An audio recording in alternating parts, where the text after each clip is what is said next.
Hello ସାଙ୍ଗମାନେ ମୁଁ ଆପଣମାନଙ୍କର ନିତୁ ସ୍ୱାଗତ କରୁଛି ଆଉ ଗୋଟେ ଫ୍ରେଶ୍ ବ୍ଲଗ୍କୁ। ତ ଆଜି ମୁଁ ଯାଉଛି ବସ୍ରେ ମୋ ପିଇସିଙ୍କ ପାଇଁକି ଜିନିଷ ପଠାଇବା ପାଇଁ। ତ କ'ଣ କ'ଣ ଜିନିଷ? ଶାଗ, ଲାଉ ଆଉ ଭଣ୍ଡା। ୟାକୁ ପଠାଇବି ବସ୍ରେ, ମୋ ପିଇସି ରିସିଭ୍ କରିବେ। ତ ମୁଁ ଯାଉଛି।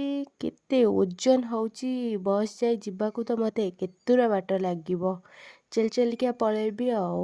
ତ ଦେଖନ୍ତୁ ରାସ୍ତା ପୁରା ଫାଙ୍କା ଫାଙ୍କା ଅଛି। ମୁଁ ଯାଉଛି, ବସ୍ ଆସିବ କେତେବେଳେ ଅପେକ୍ଷା କରିବି, ଯିବି ଆଉ।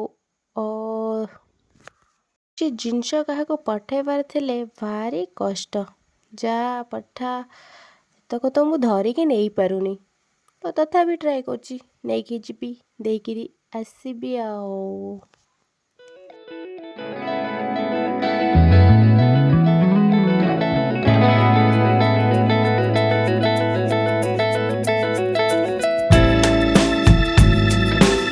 ବସ୍ର ଅପେକ୍ଷାରେ ବୃଷଭ ମହାରାଜଙ୍କର ଏଣ୍ଟ୍ରି। ମୋବାଇଲ ଲାଗୁନି ତ ସିଏ ତାଙ୍କର କିଛି ନାହିଁ, ଖାଇବେ ପିଇବେ ବୁଲିବେ। ତ ମୁଁ ଏଠି ଅପେକ୍ଷା କରିଛି ବସ୍କୁ। ବସ୍ କେତେବେଳେ ଆସିବ ଆଉ ମୁଁ ଦେଇକିରି ଯିବି। ସମସ୍ତେ ଆସୁଛନ୍ତି ଯାଉଛନ୍ତି, କିନ୍ତୁ ବସ୍ର ତ ଦେଖା ନାହିଁ। ରାସ୍ତା ତ ପୁରା ଫାଙ୍କା ଫାଙ୍କା ଅଛି। ମୁଁ ଏଠି ବସିଛି, ଏପଟୁ ଗାଡ଼ି ଆସୁଛି ସେପଟୁ ଗାଡ଼ି ଆସୁଛି, କିନ୍ତୁ ବସ୍ କେତେବେଳେ ଆସିବ କେଜାଣି। ଏ ବସ୍ର ତ ଠିକ୍ ଠିକଣା ନାହିଁ। 5 ମିନିଟ୍ କେତେବେଳେ ଆଗରୁ ପଳେଇ ଆସୁଛି, କେତେବେଳେ ଲେଟ୍ରେ ଆସୁଛି। ତ ଅପେକ୍ଷା କରିବା କଥା, ଆଉ କିଛି ନାହିଁ। ସେଇପଟୁ ବସ୍ ଆସିବ ଆଉ ମୁଁ ଏଠି ୱେଟ୍ କରିଛି।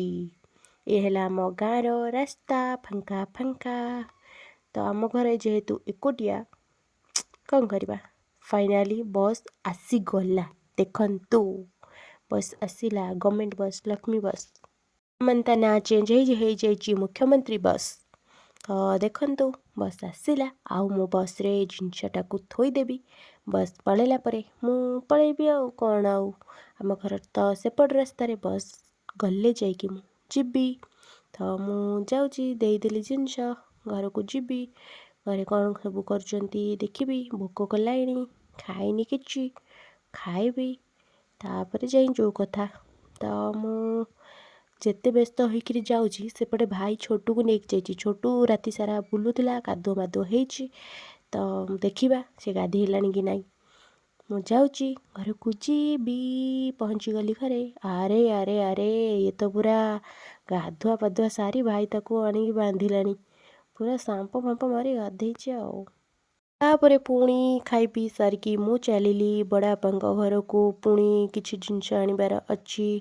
ତ ବଡ଼ବାପାଙ୍କ ଘର ଯିବାର ରାସ୍ତା ପୁରା ବାଲି ବାଲି ରାସ୍ତା, ଫାଙ୍କା ଫାଙ୍କା ରାସ୍ତା। ଶୀତ ଦିନେ ଖାଲି ପୁରା ଅଳସୁଆ ଅଳସୁଆ ଲାଗେ। ଫାଇନାଲି ମୁଁ ତାଙ୍କ ଘରେ ପହଞ୍ଚିଗଲି। ଏଠି ତାଙ୍କର ଗାଈ ଛେଳି ସବୁ ବନ୍ଧା ହେଇଛନ୍ତି। ତ ଦେଖନ୍ତୁ ସେଠି ତାଙ୍କର ମିଟୁ ବନ୍ଧା ହେଇଛି। ମିଟୁ ମିଟୁ, ଆମ ନାଁ ହେଲା ଛୋଟୁ, ତା ନାଁ ହେଲା ମିଟୁ। ତ ମୁଁ ଜିନିଷ ଧରିକି ଚାଲିଲି ଘରକୁ। ଆଉ ଘରେ ଗଲେ ଏସବୁ ଜିନିଷକୁ ବି ପ୍ରିପେୟାର କରିବାର ଅଛି। କ'ଣ ଜିନିଷ ମୁଁ ନେଇକି ଯାଉଛି, ଭିଡ଼ିଓ ଏଣ୍ଡରେ ଜାଣିପାରିବେ ଆପଣମାନେ। ତ ମୁଁ ନେଇକିରି ଯାଉଛି, ଏକୁଟିଆ ଏକୁଟିଆ ରାସ୍ତାରେ ଯାଉଛି ଆଉ କ'ଣ କରିବି ଆଉ। ବାଲି ରାସ୍ତା, ଫାଙ୍କା ରାସ୍ତା, ଏପଟେ ଜଙ୍ଗଲ ସେପଟେ ଜଙ୍ଗଲ। ଆ ଭିତରୁ ଯଦି ଗୋଟେ ପଶୁଟେ ମୋତେ ଆଟାକ୍ କରିବ, ମୁଁ ବି କିଛି କରିପାରିବିନି। ସେଠି ଦେଖନ୍ତୁ ଗୋଟେ ବଢ଼ିଆ ଜିନିଷଟେ, ଜଣଙ୍କ ଘର ପାଖରେ ଝାଉଁ ଯେଉଁ ପତ୍ର, ତାକୁ ଆଣି ଗଦା ମାଡ଼ିକି ରଖିଛନ୍ତି, ବର୍ଷା ଦିନେ ୟୁଜ୍ କରିବେ। ତ ମୁଁ ଯାଉଛି, କ'ଣ ଆଉ କରିବା। ରାସ୍ତାରେ ତ ଏକା ଏକା ଏକା ବାଟୋଇ ମୁଁ ନାହିଁ କେହି ଠିକଣା। ତ ଇଏ ହେଲା ଆମ ଘର ପାଖରେ ଥିବା ଗୋଟେ ମଠ, ତା'ର ବାଡ଼। ଏ ବାଡ଼ ସାରା କୋଉଭଳିଆ ଏଲୋ ଏଲୋ ଫୁଲ ଫୁଟିଛି। ପୁରା ଜଙ୍ଗଲ ଜଙ୍ଗଲ। ଆଉ ଚଢ଼େଇମାନେ ବି, ସେମାନେ ବି ତାଙ୍କର ଖାଦ୍ୟ ସଂଗ୍ରହରେ ଲାଗି ପଡ଼ିଛନ୍ତି। ତାଙ୍କୁ ବି କୌଣସି ବିପଦର ଆଭାସ ଆସିଲେ ସେ ବି ଫଟକିନି ଉଠି ପଳେଇବେ। ତ ମୁଁ ଯାଉଛି ଘରକୁ। ଦେଖା ହେବ ନେକ୍ସଟ ବ୍ଲଗ୍ରେ ଆଉ। ତା ପୂର୍ବରୁ କମେଣ୍ଟରେ କୁହନ୍ତୁ ଏ ଶାଗ ନାଁ ଜାଣିଛନ୍ତି କି ନାହିଁ। ମୁଁ ବଡ଼ବାପାଙ୍କ ଘରୁ ଏଇ ଶାଗ ଆଣିଛି। ଯଦି ଜାଣିଛନ୍ତି କମେଣ୍ଟରେ ଜଣାଇ ଦିଅନ୍ତୁ ଏ ଶାଗ ନାଁ କ'ଣ। ଆଉ ଭିଡ଼ିଓ ଭଲ ଲାଗିଲେ ଭିଡ଼ିଓରେ ଲାଇକ୍ କରନ୍ତୁ।